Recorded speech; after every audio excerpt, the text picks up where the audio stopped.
Hello and welcome to another video.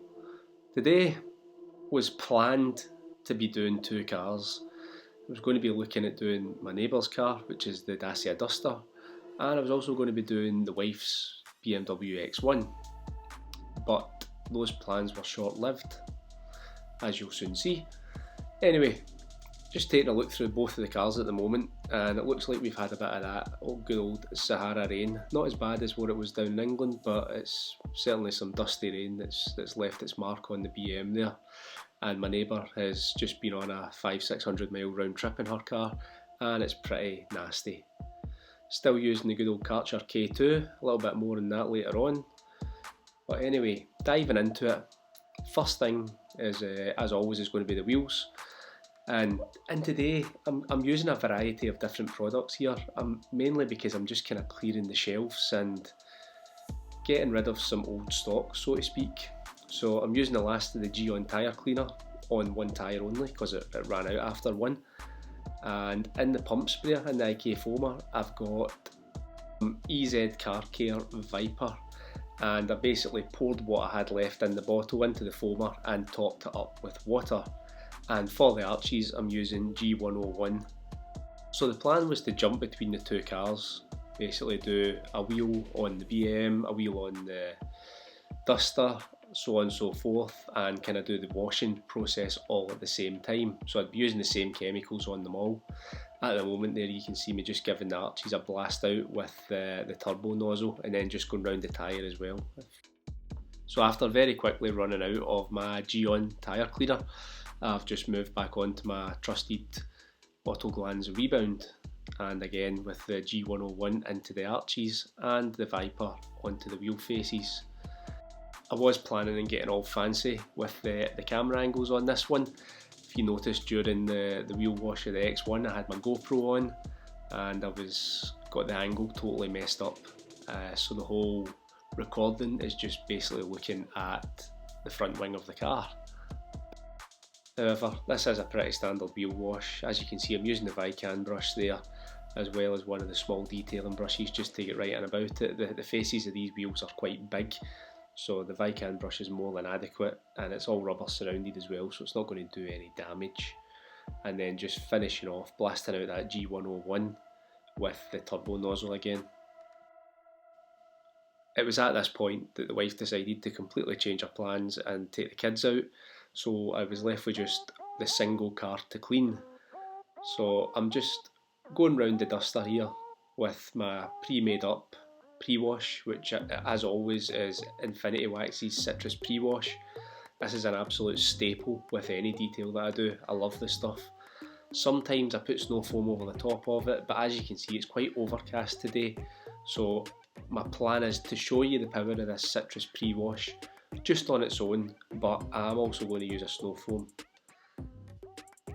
So this is after about 5 minutes worth of dwell time, and it's just eating through the dirt, absolutely no issue at all.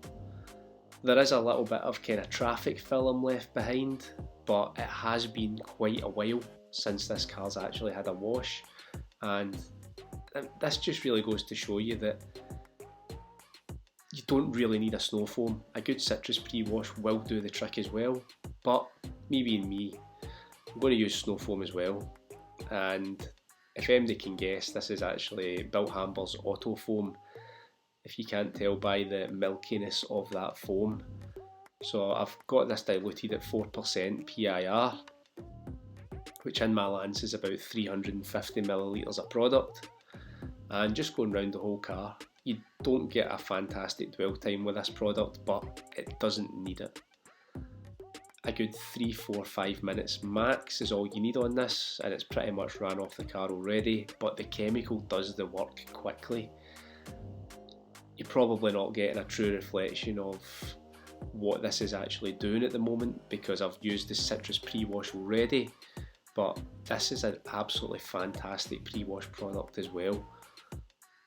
I may be going a bit overboard using a Citrus Pre-Wash as well as a Bilt Hamber snow foam, but I had the time, the wife was out, the kids were out, so I just took my time and I enjoyed it.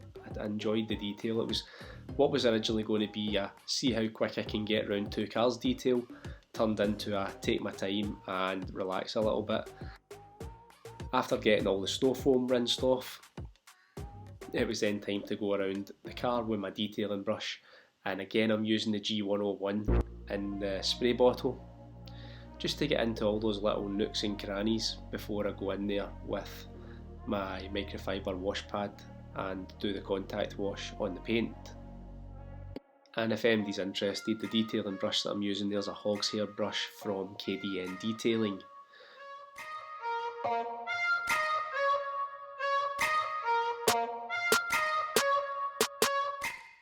Moving on to the contact wash itself, I'm using the Garage Therapy wash pad here. I love this thing now. It was a bit cumbersome at first, but I love using it now. It just works so well that I'm used to it.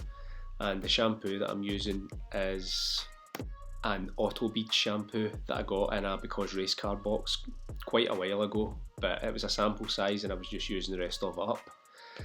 In this instance, the sun has actually came out and it is quite warm, even though I'm wearing a beanie hat there, so I'm just kind of taking my time, washing a section of the car at a time and then rinsing it off, just so that there's no suds kind of drying in on the paintwork. Again, continuing on with the theme of using up my products, this is Blackbeards Detailing Shark Bait Fallout Remover. Now I've attempted to speed it up, this is a ×20, to hopefully see the reaction coming in with just how much fallout there is on the car. But we'll just do a quick sweep around from the front wing to the rear quarter panel, and what you'll notice is that there is a lot of fallout on this car. There is a few little spots of rust and stuff like that, which is going to look like there's a lot of fallout, but there is actually a lot of fallout as well. And if anybody's wondering, I did use Geon tar and glue remover, but I showed that in a video a couple of weeks ago, so I'm just going to skip that process. Following on from the fallout remover, I went on to use a clay cloth on the car. Now, I'm not going to be polishing this, however, the paint is not in great condition, so I didn't see the harm in using a clay cloth on this car, purely because there is already a lot of swirls there. So although I may be inflicting a few more swirls, we felt that it was necessary in order to allow the protection to get a good bond to the paint, because the paint was, before this process, very rough. Once I finished up with the clay cloth, it was then I went over the car again with what was left of the Built Hamber Auto Foam, let the car dry off a little bit, well, went over it with a drying towel, let it dry off, and then it was time for protection. And the protection that we're using today is Autoperfekt N1 Cote. I've used this before on my BMW M4, which I'll throw a picture of up now, and I was really quite impressed with the water beading. It was really nice, and the durability as well. It lasted, I think it was around 3 or 4 months before I considered it dead.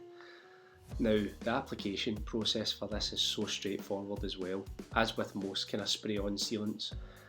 Prime your cloth with a couple of sprays, spray on the panel, wipe over to spread it, and then get a slightly plusher cloth and just give it a right good buff off. And as you're buffing it off, you can feel it really slicking up. It's a really nice product to use.